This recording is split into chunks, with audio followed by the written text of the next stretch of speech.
Donc, on vous accueille aujourd'hui pour vous donner une information de premier niveau sur ce sujet. Et on accueille ce matin Aurélie Remond, qui est déléguée régionale du Club de la Presse, Mike Werner, qui est journaliste et photographe, et Laure Aubert, qui est chargée de communication.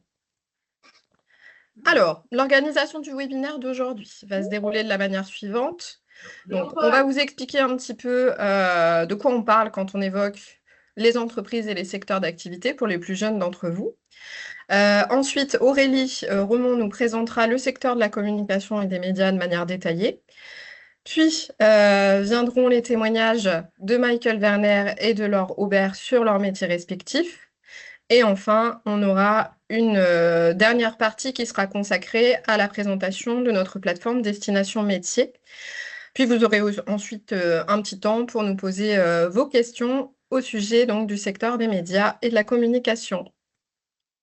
Alors, on démarre tout de suite par une petite introduction vidéo sur un métier de la communication.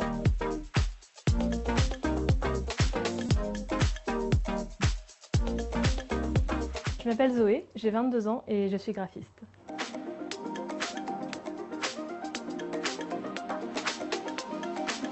La phrase clé de mon métier, je dirais que c'est « Est-ce que vous pouvez grossir le logo ?» C'est une phrase récurrente que je pense tous les graphistes ont au moins entendue une fois dans leur vie. Les clients ils ont souvent l'impression que si le logo est plus gros, on retiendra mieux leur marque, mais ce qui n'est pas forcément vrai. Et surtout, ça risque de faire un déséquilibre dans une composition et que certaines informations qui sont aussi très importantes vont ne plus ressortir autant qu'il le faudrait.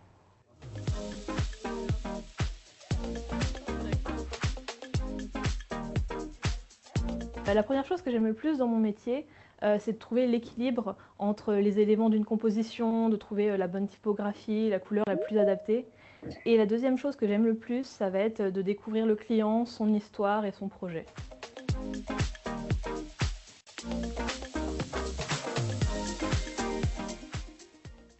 Cette première photo, c'est la première étape après avoir parlé avec le client, saisi tous les enjeux du projet. Toutes les idées qu'on a dans la tête, on va les mettre sur le papier. On va écrire les mots-clés, on va faire plein de croquis, on va chercher les premiers tests de couleurs. C'est vraiment histoire de vider la tête et de tout mettre sur le papier. Cette deuxième photo, c'est une partie qui est super intéressante aussi, c'est la recherche d'inspiration. On peut la mener en parallèle avec la première étape. On va vraiment, quand on commence à plus avoir beaucoup d'idées ou que ce qui nous venait en premier, ça commence à se tarir, on va aller regarder ce qui existe déjà pour nous nourrir et avoir d'autres idées. On va aussi commencer à rechercher des nouvelles typographies, on va approfondir la palette de couleurs. Ça, c'est la dernière étape. Ça va être le moment où on va passer à l'exécution de notre création. On va créer les éléments, s'il y a besoin de faire une illustration, de retoucher des photos. Voilà, on va vraiment passer à la production du produit final, de la création finale.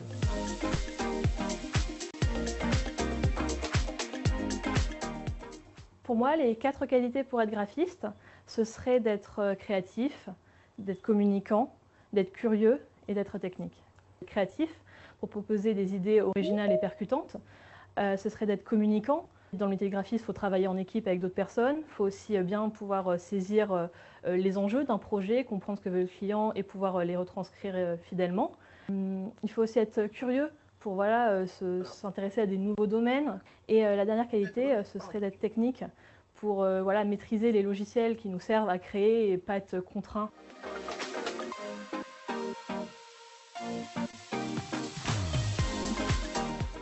J'adore décliner un visuel, faire un projet dans sa globalité. Ça va être la satisfaction de voir son produit dans la rue, sur un site internet. La satisfaction de faire des jolies choses, de faire des choses qui ont du sens. On peut travailler pour des entreprises ou des causes qui nous tiennent à cœur, pour faire changer les choses.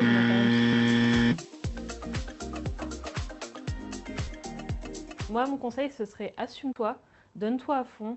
Ose aller vers ce que tu aimes parce que c'est là où tu seras le ou la meilleure. Parce que graphiste, c'est vraiment un métier où ta personnalité est un atout.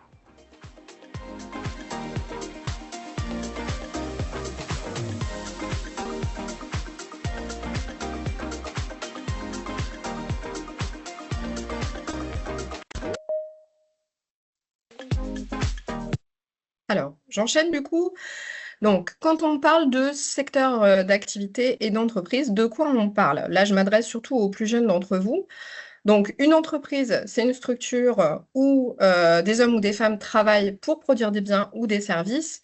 Et quand on parle de secteur d'activité, cette fois, on parle plutôt d'un ensemble, d'un groupement d'entreprises qui vont produire ces biens ou ces services, mais dans le même domaine. D'accord? Alors, je laisse maintenant la parole à Aurélie Remond, donc, qui est déléguée générale du Club de la presse et de la communication de Normandie et qui va nous présenter donc le secteur de la communication et des médias. À toi, Aurélie. Bonjour à tous, merci Audrey. Alors moi, je dirige une association, donc le Club de la presse et de la communication, qui regroupe les journalistes et les communicants de la région. J'ai été et journaliste et communicante dans ma vie, donc c'est à ce titre que j'interviens. Donc je vais vous parler des chiffres clés du secteur avec quelques statistiques régionales et des cursus qui mènent à ces métiers. Et puis après, un peu ce qui vient après les études, de trouver un travail, donc l'employabilité dans ces métiers. Alors, donc c'est pour commencer, pour les chiffres métiers, ce sont deux branches bien distinctes dont on parle ce matin. Et en termes de chiffres, et je vais essayer de ne pas trop vous assommer avec ces chiffres, vous allez voir qu'il y a des similitudes et des différences. Donc, on va commencer par les métiers de la communication. Alors, les métiers de la communication, c'est environ 243 000 emplois directs en France. Et sur ces 243 000 personnes qui exercent les métiers de communicants, on va en retrouver un peu moins de 5 000 en Normandie. Donc, vous voyez que le ratio, il y a une grosse différence. Et pourquoi il y a une grosse différence? C'est parce que la plupart des postes de communication vont se trouver en Île-de-France. C'est 49%. On se retrouve à avoir à peu près les mêmes ratios, mais pas avec les mêmes chiffres, vous allez voir, pour les métiers des médias. Là, on s'appuie sur les chiffres de la Commission de la carte d'identité professionnelle des journalistes qui viennent de sortir pour l'année 2024. On dénombre un peu près de 35 000 journalistes en France. Et sur ces 35 000 journalistes en France, vous voyez, c'est peu par rapport au nombre de Français. Il y en a 918 en Normandie seulement. Et là, c'est là qu'on retrouve à peu près le ratio identique, c'est que 55% des journalistes se trouvent en Île-de-France, donc à Paris et autour de Paris, parce que beaucoup de médias sont installés là-bas. Et chez les communicants, c'est parce qu'il y a beaucoup d'entreprises et de sièges d'entreprises qui sont installés en Île-de-France. Donc, c'est pour ça qu'on se retrouve avec un peu moins de ces professionnels dans la région.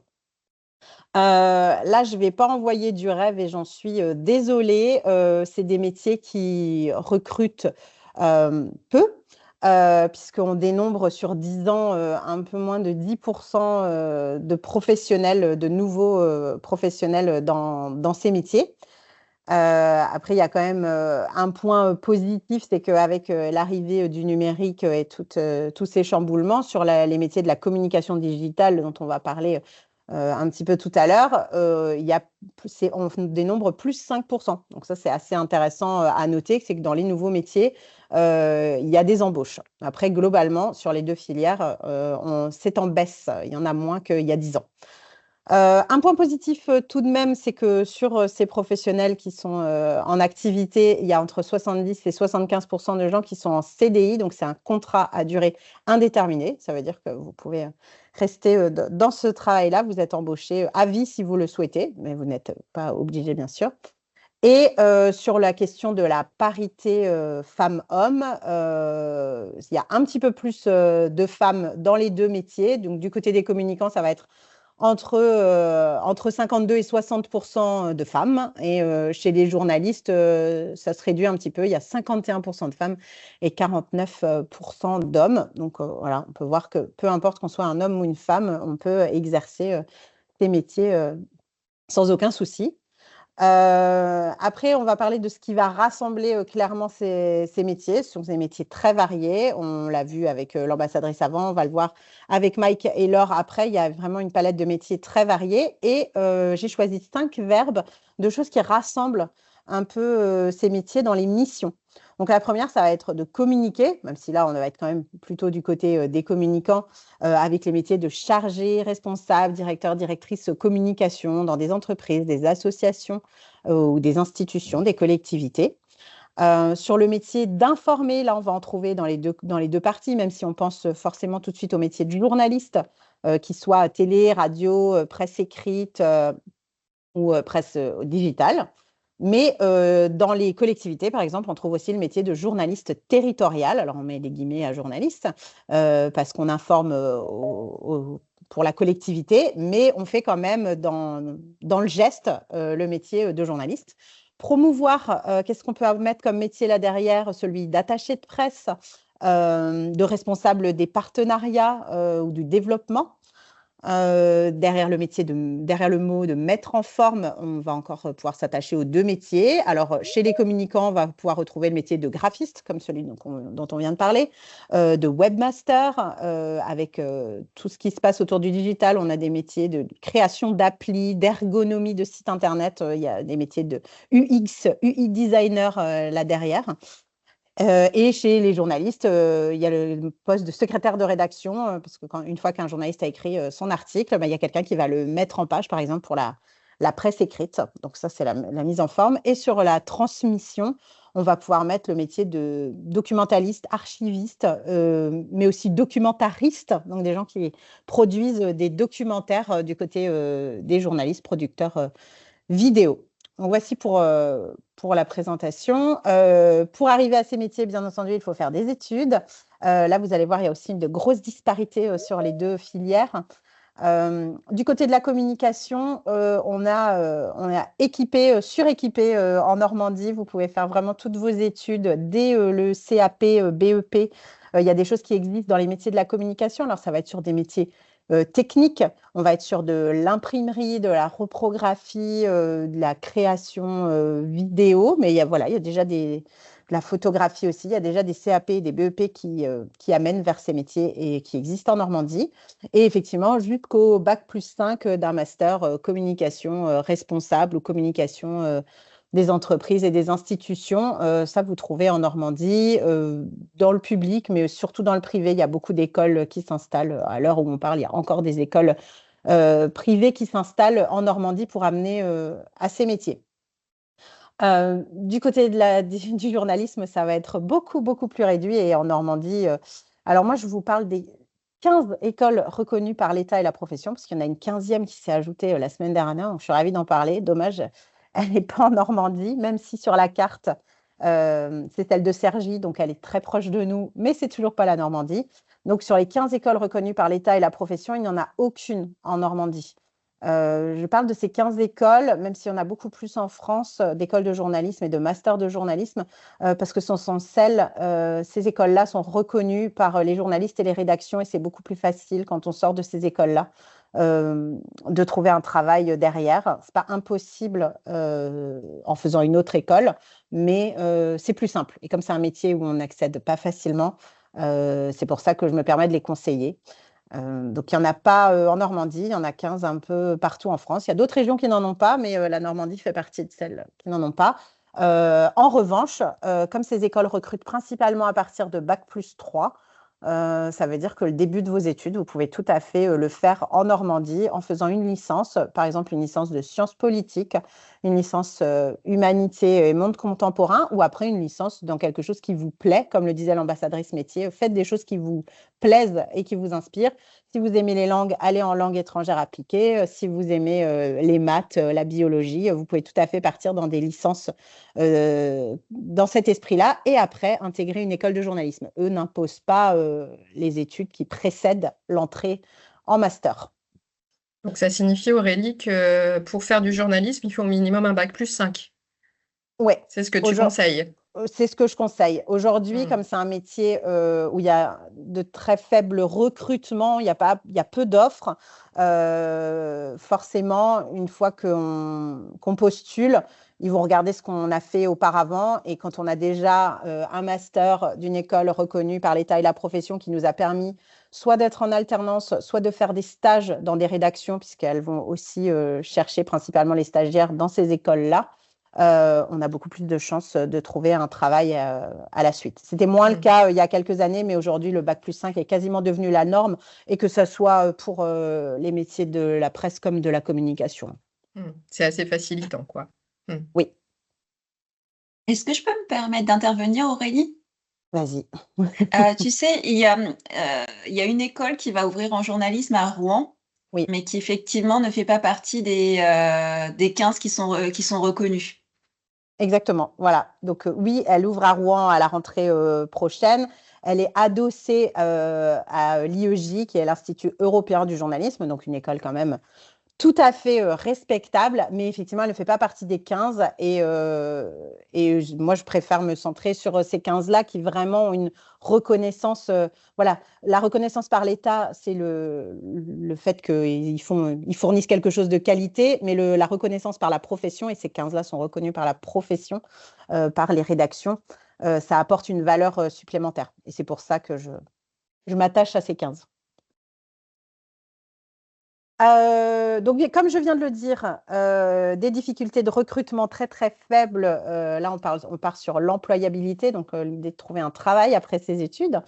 On dénombre, ça c'est les chiffres de France Travail, à peu près une offre pour 4 demandes. Alors, les 2 filières sont mixées chez France Travail. Je pense que du côté, si on devait regarder plus spécifiquement par filière, je pense qu'il y a un peu plus d'offres du côté de la communication que du côté des médias. Je pense doit y avoir à peu près une offre pour 10 demandes dans la filière médias. Mais France Travail mélange les deux, donc on se retrouve avec ce chiffre-là. Ces difficultés de recrutement extrêmement faibles font que forcément les recruteurs sont très très exigeants, ça c'est ce que je viens de dire. Bac+5 est devenu quasi la norme, et en plus de ça, ils souhaitent que vous soyez assez rapidement opérationnel et autonome, d'où l'importance des stages et des filières qui proposent de l'alternance pour que vous ayez déjà testé le métier. Et au-delà des compétences techniques que vous aurez pu acquérir, ils demandent des soft skills au top. Donc, les soft skills, c'est tout ce qui ne va pas être technique et des compétences de savoir-faire, mais plutôt les compétences de savoir-être. L'ambassadrice métier, j'ai noté plusieurs mots dans son intervention: créative, communicante, dans le sens d'interagir avec les autres et de savoir travailler en équipe, d'être à l'écoute. Bon, ben ça, c'est clairement pas des choses qu'on peut apprendre en classe. Vous allez pouvoir les travailler, mais c'est des choses que vous avez aussi en vous, et c'est en ça qu'on appelle ça des soft skills. Et il y a encore beaucoup de pédagogie à faire sur nos métiers. Ça, c'est pareil, le témoignage de l'ambassadrice allait aussi dans ce sens.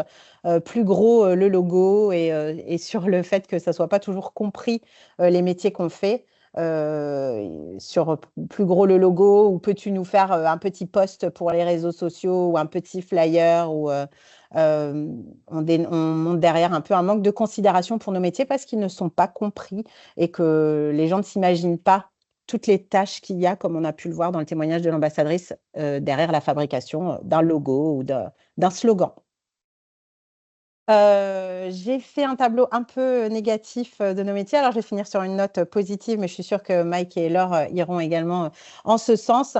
Ce qu'il faut surtout retenir de ces métiers-là, et là est le positif, c'est que ce sont des métiers passionnants, où on retrouve des passionnés, des gens curieux, et c'est des métiers qui permettent d'assouvir cette curiosité.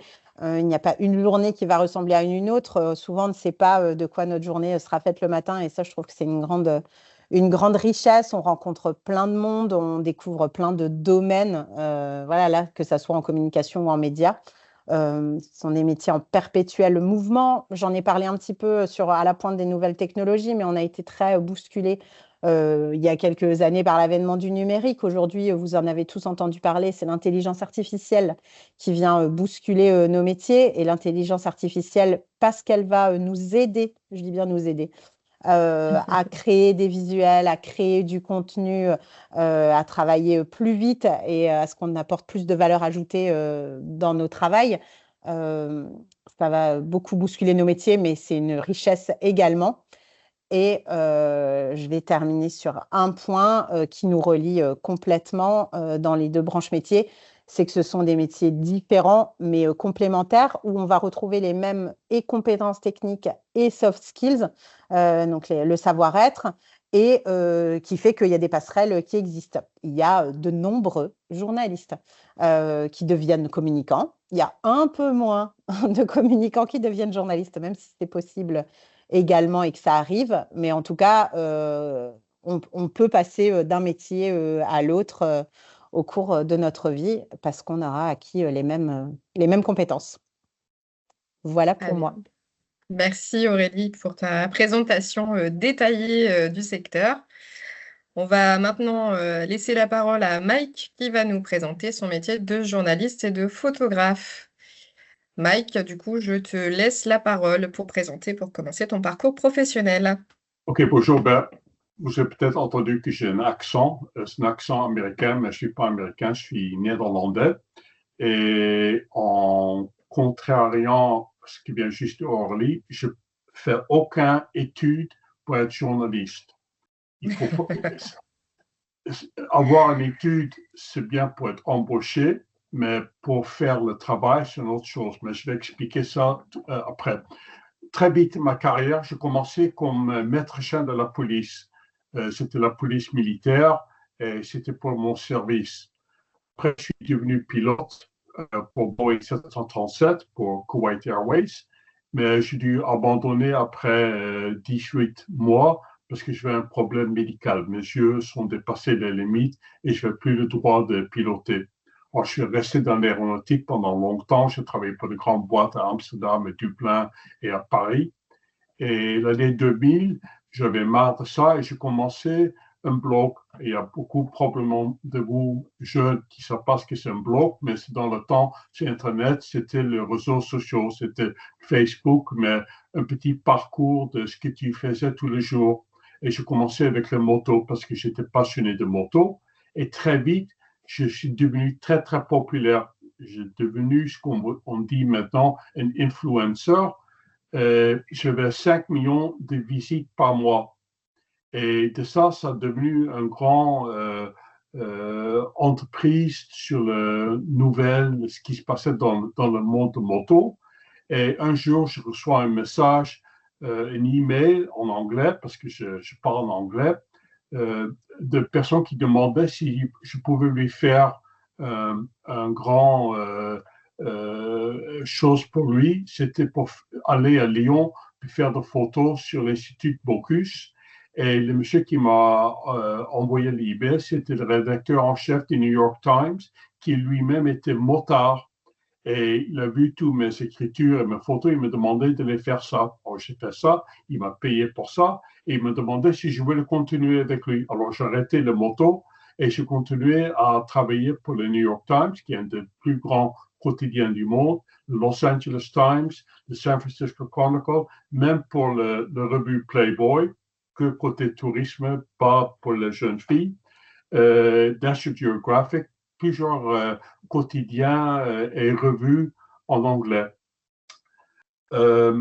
En prochain slide, je ne suis pas un employé normal. Je suis ce qu'on appelle un stringer en anglais. En français, on dira un pigiste ou freelance, mais c'est un petit peu plus que ça parce que je suis accrédité par le quotidien. J'ai une carte de presse de New York Times, ce qui est un peu différent en France. Et on me paye par article ou par photo ou les deux. Normalement, j'ai fait les deux. Je vais ailleurs, j'ai fait mon secteur sur le tourisme en France. Je vais à Marseille, j'ai fait 2-3 jours là-bas, j'ai fait des photos et j'écris un article. On me paye pour ce qui est publié. Ça veut dire que je dois en contenu regarder où est-ce que va être ma première article, qui va payer pour le prochain salaire pour moi. Alors, prochain slide. Voilà. Qu'est-ce que je fais tous les jours? C'est le travail au quotidien. Je suis en contenu, en contact avec la rédaction.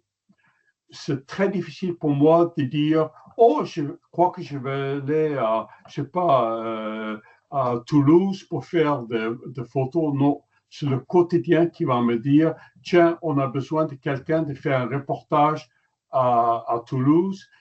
Qui veut aller? Et il y a plusieurs stringers, freelance qui sont dans l'appel téléphonique. Et moi, je laisse ma main, c'est moi. Et si moi, je reçois la mission pour aller là-bas. Ça veut dire que je voyage beaucoup. Je fais beaucoup de kilomètres. Ma secteur, c'est toute la France, sauf Île-de-France. Ça veut dire que je pars partout où il y a des choses intéressantes pour écrire sur le tourisme. Quand j'arrive dans une ville, la première chose que je fais, je vais au bureau de tourisme. Et je demande toujours 2 questions. Je m'identifie comme journaliste et je dis, qu'est-ce qu'il y a dans cette ville que je dois vraiment voir, qui est le plus important? Et deuxièmement, quelles sont les choses que le touriste ne connaît pas, que c'est les gens locaux qui connaissent? C'est le secret de petits passages ou de petits théâtres qui sont très intéressants que le touriste ne connaît pas. Il faut toujours voir quelque chose qui est différent que les autres articles. Je fais beaucoup de photos. Normalement, quand je vais dans une ville, je fais entre 2 à 3 000 photos. Alors, vraiment beaucoup. Et j'enregistre des heures de notes. Après, je rentre dans l'hôtel ou dans ma voiture et je commence à travailler toutes les photos pour sélectionner 4 ou 5 qui vont être idéales pour une publication. Et n'oubliez pas que quand je envoie une photo, ça ne veut pas dire que je vais payer, ça va seulement payer si on publie la photo. Après, quand l'article est fait, s'il n'y a pas d'urgence, je vais dormir. Et le lendemain, quand je me réveille, je vais relire l'article. Parce que c'est là où tu dis, ah oui, j'ai fait une erreur là-bas, j'ai fait une erreur là, et tu refais, et après tu le soumets. Prochain article, prochain slide. Maintenant, qu'est-ce qu'on a besoin d'être un journaliste? Quelle est la compétence? Premièrement, très important, il faut avoir une passion pour rencontrer des histoires. Si vous êtes quelqu'un qui aime parler à vos amis, parler des histoires, tout ce que vous avez fait, ça, c'est un des trucs les plus importants. Il faut vraiment vouloir parler. Il faut être curieux. Il faut aller sur le terrain, parler avec les gens, regarder, investiguer. Tu deviens une sorte de détective privé. C'est à toi de le trouver. Ce n'est pas les gens qui vont dire, tiens, voilà quelque chose. C'est vraiment à toi de trouver quelque chose. Quand tu es en train de parler avec des gens pour interview ou pour avoir information, il faut être diplomate et il faut avoir une possibilité que les gens te fassent confiance. Si tu ne fais pas confiance, ils ne vont rien te dire. Ça va être bof, et voilà. Quand ils ont confiance que tu vas faire le bon boulot et pensent qu'ils sont en train de dire proprement, ils vont te dire ce que tu as besoin. Un côté peut-être des fois négatif, il faut passer des heures et des heures à écouter quand tu vas dans une conférence de presse. On voit des fois sur la télé les conférences de presse du président Macron où il y a centaines de journalistes qui sont en train d'entendre, qui sont en train d'écouter. Ben, les 5 minutes que vous voyez, c'est 2 heures avant qu'ils sont là en train d'écouter le protocole et tout ça, et ça devient un peu fatigant, mais ça fait partie du métier. Logiquement, il faut savoir écrire, sauf si on est photographe, mais même comme photographe, il faut écrire ce qu'on appelle la caption. Qu'est-ce que ça représente la photo? Si tu fais des photos d'autographe, très vite le rédacteur dit « merci, prochain ». Aujourd'hui, ça devient plus facile avec l'intelligence artificielle, mais il y a quand même besoin de pouvoir écrire proprement dans la langue qui va être publiée. Ici en France, évidemment en français. Et finalement, il faut savoir organiser et faire une gestion de votre temps. C'est inutile d'aller au dernier moment pour faire des photos et écrire un article si le rédacteur demande votre article à 6 heures l'après-midi et vous êtes à 5 heures et vous allez perdre le contrat. Moi, j'ai un très grand problème. J'habite ici au Havre, je suis côté de la mer. Et quand j'ai déménagé là-bas il y a quelques années, on m'a demandé d'écrire un article pour 6 heures l'après-midi. Et à 5 heures, le rédacteur m'appelle, il dit, mais où est-ce qu'il est l'article? Et je dis, oh zut, j'étais en train de regarder la mer, j'ai totalement oublié le temps. Et ça, ce sont des choses qui arrivent et malheureusement, ça peut devenir assez compliqué. Prochain slide.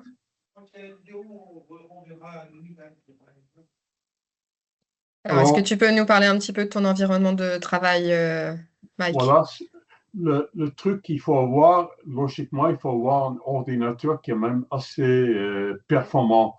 C'est une chose qui veut dire que quand vous êtes en train d'écrire quelque chose, c'est pas important. Mais quand vous êtes en train de traiter la photo, oui, la photo doit être quand même très bien, très performant. Il faut voir si vous êtes en train d'écrire un clavier qui est quand même facile à utiliser. Un petit clavier, vous êtes en train d'écrire 2000 mots, je vous peux dire, ça va être très, très difficile. Matériel photo, ça doit être qualité. Si vous êtes surtout les revues, le quotidien, c'est beaucoup moins. On peut faire ça avec un smartphone et ça va être publié. Mais si vous allez faire un grand revue, moi je dis toujours Playboy ou National Geographic, qui sont des revues de qualité. Moi, j'ai des caméras de grand format et les photos que j'envoie sont normalement entre 200 et 250 mégas par photo.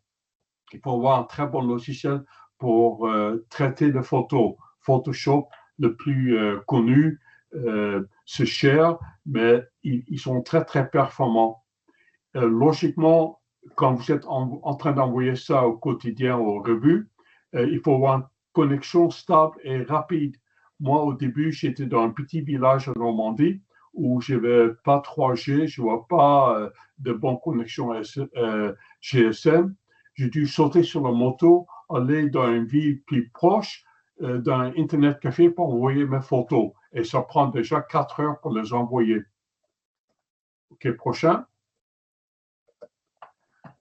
Moi, ce que j'aime dans mon métier, ce qu'on vient juste d'évoquer, je voyage, je découvre de nouvelles choses.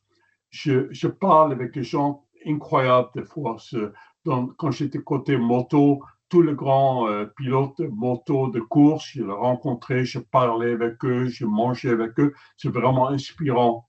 Ce qui est intéressant, ce que je fais maintenant, j'analyse le tourisme dans une ville par rapport à l'accueil que me donne le bureau de tourisme. Par exemple, Lyon était excellent, Amiens était affreux. Et on voit en côté tourisme, Lyon, c'est très grand, personne ne connaît Amiens côté tourisme. Et l'autre côté d'être freelance, moi, j'organise mon propre temps et mon autonomie. Je peux dire ce que moi, si on me demande de faire quelque chose, je n'ai pas envie, je dis non, je n'ai pas envie, j'ai une autre chose à faire. Prochain. Le problème qu'on a comme journaliste, surtout en freelance, c'est des revenus irréguliers. On ne sait pas, des fois, je n'ai aucun contrat pour le mois et je ne gagne rien. Des fois, j'ai 6 contrats et j'ai une somme énorme qui va entrer dans la banque. C'est très difficile à prévoir. Ce qui peut aussi dire des problèmes, si tu veux financer une maison, quelque chose comme ça, tu n'as pas un revenu régulier, mais tu peux gagner bien ta vie. Il y a la pression, le délai, le deadline, comme on appelle ça. On dit ça, dépêche-toi et attends. On doit dépêcher rapidement, faire l'article, envoyer ça, et après tu attends 2 semaines pour que le rédacteur dise d'accord, on y va avec. Alors c'est un peu bizarre, mais c'est comme ça que ça marche. Il y a beaucoup de longues heures. Ce n'est pas un métier de 35 heures. Tu voyages, tu dois travailler le soir. Des fois, je passe 24 heures debout en train de faire du travail, mais quand c'est parti, et en plus, quand tu vois l'article publié sur un journal ou une publication, tu es fier, tu vois ton nom dessus, c'est très bien. Et il faut toujours être prêt pour regarder ce qui arrive de nouveau. Tu ne peux pas aller dormir, dire, OK, voilà, je vais faire mon boulot. Il faut toujours regarder la prochaine étape. Prochain. Maintenant, on parle de l'avenir du journalisme. L'intelligence artificielle, comme on vient juste de dire Aurélie, ça prend plus en plus de place, d'importance. Par exemple, tout ce que vous voyez écrit dans ma présentation, c'est en français. Moi, je ne sais pas écrire français. Aucun mot, zéro. Je le parle, je le comprends, je le lis, mais je ne l'écris pas du tout. Qu'est-ce que je fais? J'écris en anglais et je dis à ChatGPT, traduis-moi ça en français, et il le fait très, très bien.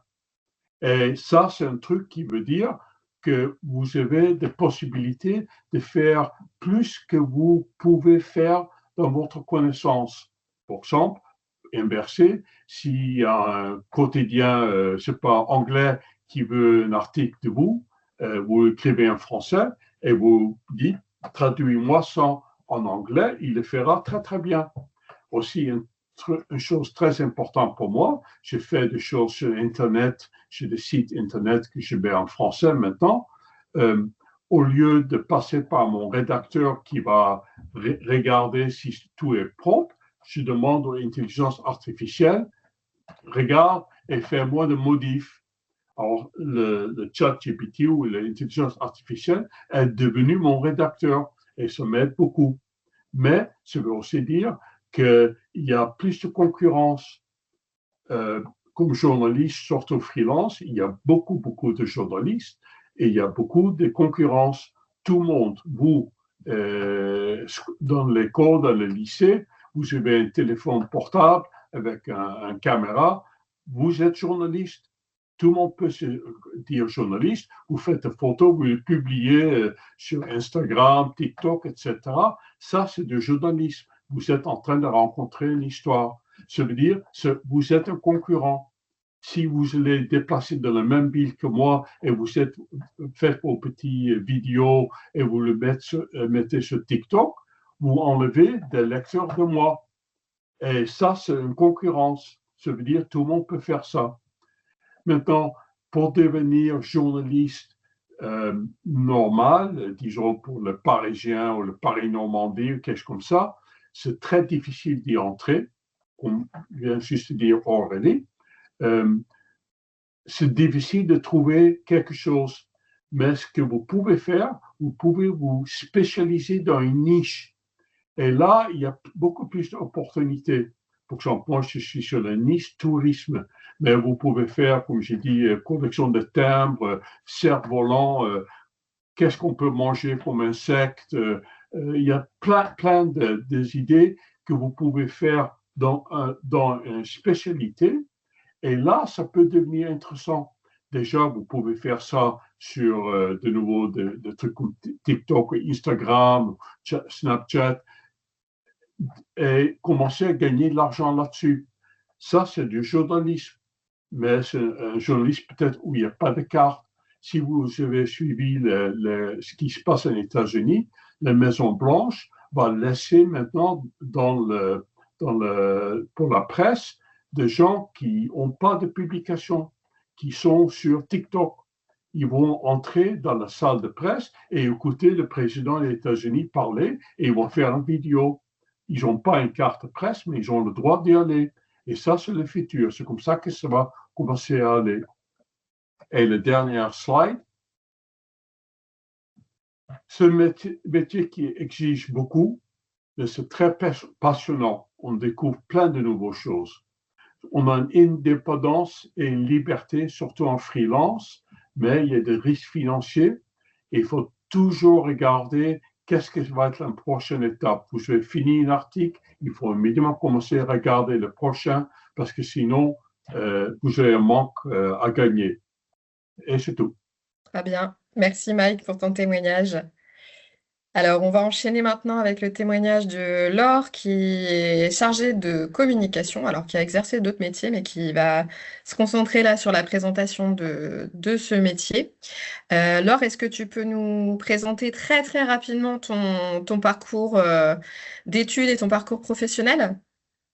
Oui, donc bonjour à toutes et tous. Alors, mon parcours d'études, il est très Il est très hétéroclite puisque j'ai commencé par un bac économique et social, puis un BTS tourisme.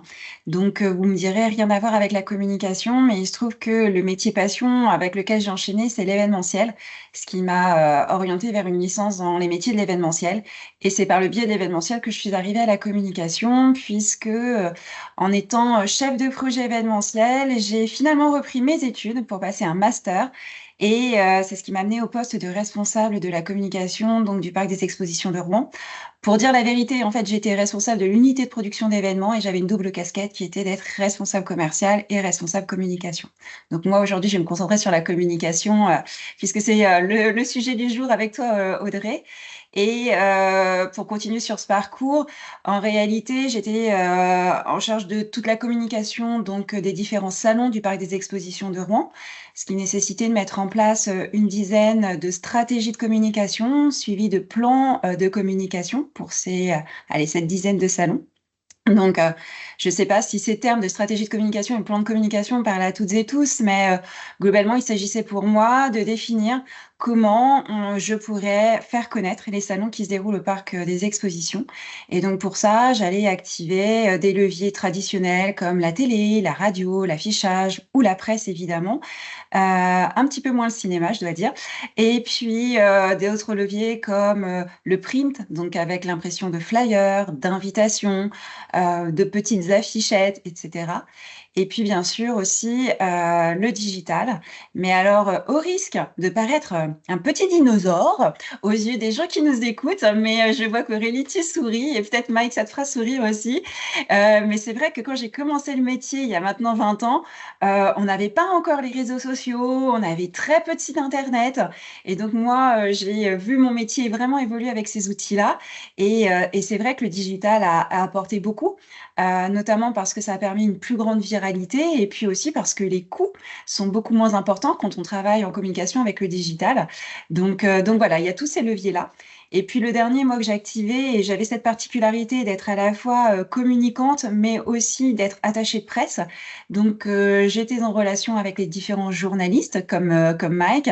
Et pour cela, eh bien, je rédigeais des dossiers de presse, des communiqués de presse que j'envoyais donc aux journalistes que j'avais sélectionnés parce que Mike, tu m'arrêteras si je me trompe, mais les journalistes sont des gens qui sont aussi très sollicités. Alors, quand on parle de journalistes nationaux, ils reçoivent une centaine, voire plusieurs centaines de mails par jour. Et quand on parle de journalistes régionaux, pareil, Aurélie, hein, tu m'arrêtes si je me trompe, mais je crois qu'ils sont entre 60 et 100 emails par jour reçus par des communicants. Donc après, charge à nous d'être suffisamment pertinents pour qu'ils puissent effectivement avoir envie de parler du sujet qu'on a envie de leur partager et qu'ils viennent aussi assister à nos différentes conférences de presse. Alors, un peu à la différence de ce à quoi Mike assiste, moi, je n'ai pas de protocole particulier comme Emmanuel Macron quand j'organisais les conférences de presse, mais en tout cas, on essayait d'être pertinent, rapide et puis incisif dans ce qu'on avait à faire passer comme message. Et comme j'ai fait ça pendant plusieurs années pour le parc des expositions, un jour on m'a proposé aussi de le faire pour l'Armada de Rouen. Et donc effectivement, Audrey, je t'en avais un petit peu parlé. J'ai été aussi en charge de la communication de l'Armada et des relations presse de l'Armada de Rouen. Et c'est vrai que là, c'était une dimension un peu plus importante puisqu'il s'agissait d'accueillir des journalistes de la France entière. Et puis beaucoup de Parisiens, comme le disait Aurélie, on a beaucoup de médias qui se trouvent à Paris, mais bien sûr aussi des médias régionaux. Voilà pour le petit panel.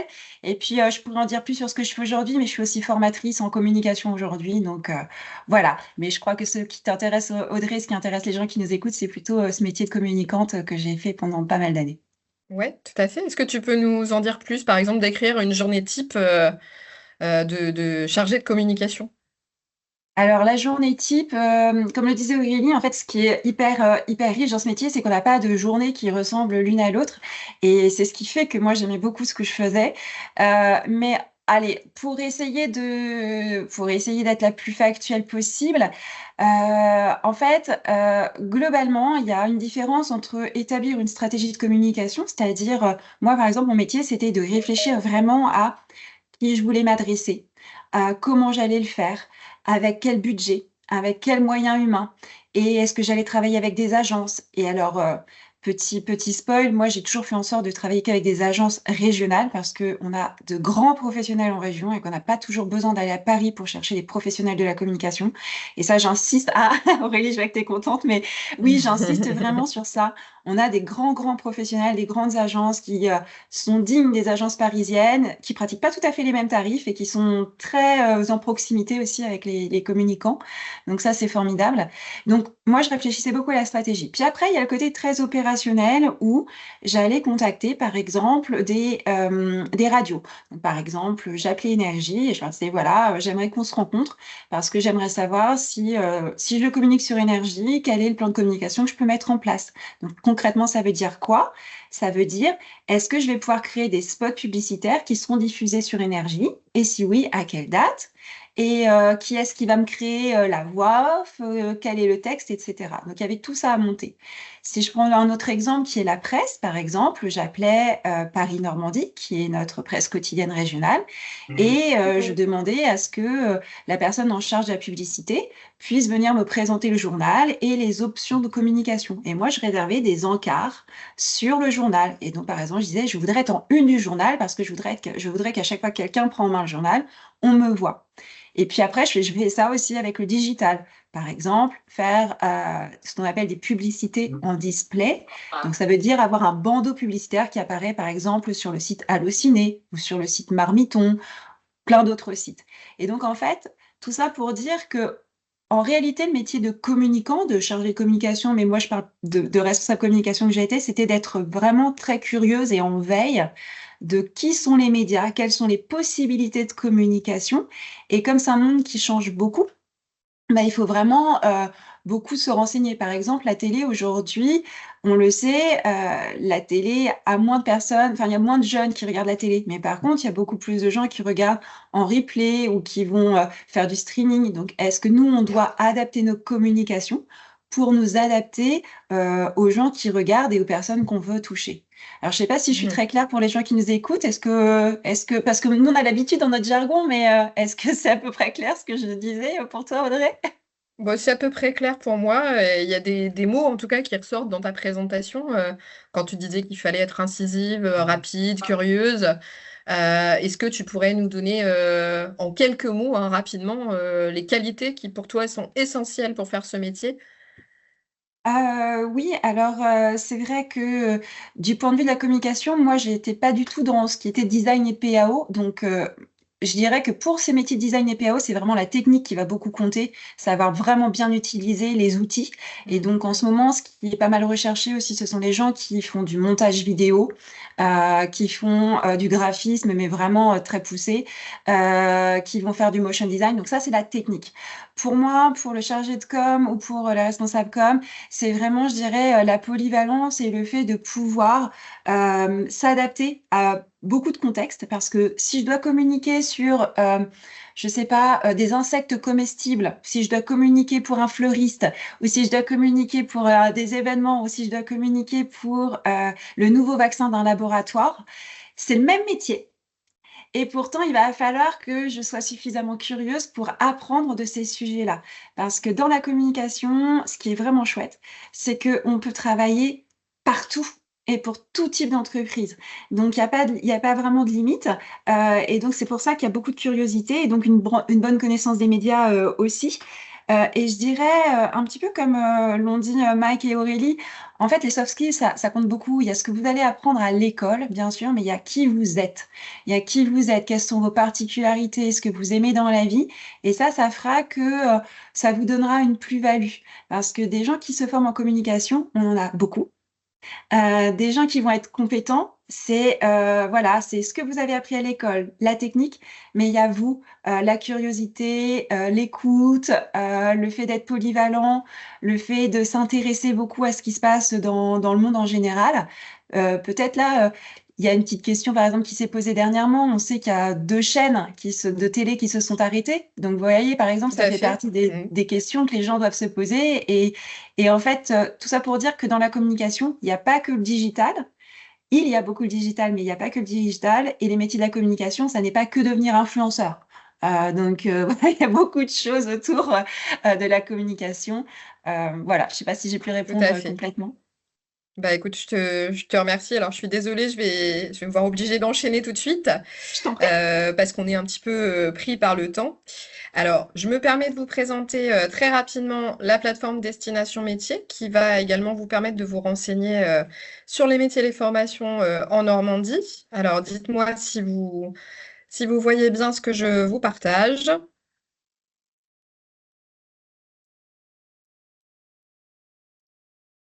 Alors, est-ce que tout le monde voit bien le site Destination Métiers que je vous présente? Laure, tu peux me confirmer? Moi, je le vois très bien. Parfait. Alors, sur ce site, tout d'abord, vous allez pouvoir vous informer sur les métiers. Donc, vous allez retrouver les différents événements de l'Agence de l'orientation et des métiers de Normandie, et notamment en replay, les matinées de l'infométier qui sont proposées actuellement. Vous allez retrouver dans les pavés bleus, également classés par secteur d'activité, différents domaines sur lesquels vous avez accès à des ressources. Donc moi, je vous montre très rapidement les ressources liées à la communication, aux médias et au numérique. Alors, quand je dis ressources, on parle de ressources documentaires, mais on parle aussi de ressources vidéo avec des témoignages métiers et également des animations auxquelles vous pouvez avoir accès, par exemple, pour découvrir le secteur de la cybersécurité. D'accord? Alors, pour revenir à ma page d'accueil, vous avez également deux autres onglets. Un onglet Rencontrer un ambassadeur métier ou formation. Donc là, on parle de professionnels en fait métiers avec lesquels vous allez pouvoir échanger sur un métier si vous avez des questions à ce sujet. Et vous avez également des jeunes en poursuite d'études dans le supérieur avec qui vous pouvez échanger. Donc on peut partir d'un mot-clé de recherche, par exemple le mot journaliste ou chargé de communication, mais on peut aussi choisir de partir d'un secteur d'activité.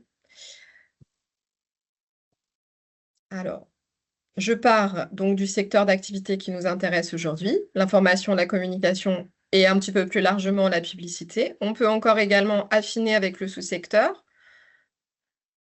Je choisis ici la communication à titre d'exemple. Et on va avoir une série donc d'ambassadeurs qui vont nous être présentés. Ambassadeurs donc formation et ambassadeurs métier, qui vont pouvoir être vos interlocuteurs une fois inscrits sur le site, si vous avez des questions à leur poser sur leur métier et leur parcours. Alors, dernière entrée que je vous présente très très rapidement, l'entrée stage, qui vous permet d'accéder au même moteur de recherche. Si vous recherchez un stage, par exemple pour votre stage obligatoire de 3e ou de seconde, ou si vous souhaitez faire un stage pendant les vacances, c'est également possible. Vous avez une convention de stage qui est disponible également sur le site. Donc, sur les métiers de l'information et de la communication, on va aller voir ce qu'on a. Donc, on a différentes propositions de stage, vous voyez, qui s'affichent, auxquelles on peut accéder encore une fois après inscription sur le site, qui nous permettent donc de découvrir un domaine professionnel ou pourquoi pas un métier spécifique, comme par exemple le métier de graphiste ou d'assistant chef de projet relations presse, community manager, etc., etc. Donc, n'hésitez pas à aller découvrir un petit peu plus ce site qui est quand même relativement accessible pour vous. Alors, je terminerai sur vos questions si vous en avez. Donc, n'hésitez pas à les poser. On vous laisse la parole, notamment en conversation. J'ai vu qu'il y avait une personne, donc Laure Robert, qui avait levé la main pour poser une question. Laure, Non, tu avais une non, question à poser? Non, c'est pas moi qui avais levé la main, c'est simplement que j'ai vu que quelqu'un avait levé la main et donc je voulais simplement le mettre dans les questions-réponses pour que les personnes qui avaient levé la main, je crois que c'était pendant l'intervention de Mike. D'accord. Alors, n'hésitez pas si vous avez des questions. Pas de questions, tout était clair. Bon, bah écoutez, c'est parfait. Dans ce cas-là, on en restera là sur ce webinaire puisque on n'a pas de retour de votre part. Merci donc d'avoir...